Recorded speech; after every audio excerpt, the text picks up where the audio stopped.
Hello guys, tapos na tayo mag-trim sa ating guys, talong.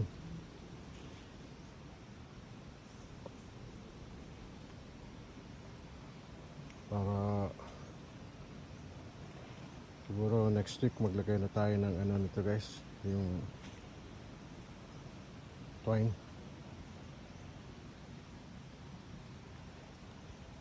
Ito yung mga part na ito yung part na nauna kong itanim.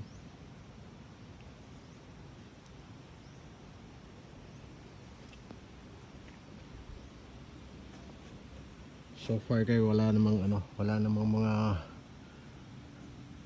predator yung mga namumunga na guys eh.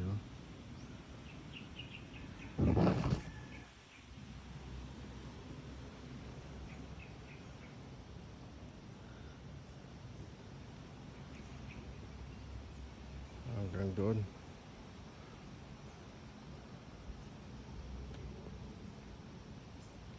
Ito guys, hindi ko pa masyadong kinuhanan kasi wala pa siyang Y eh.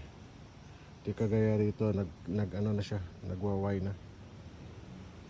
Yung mga ganyan.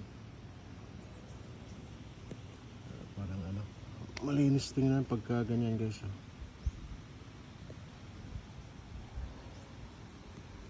Okay guys, salamat.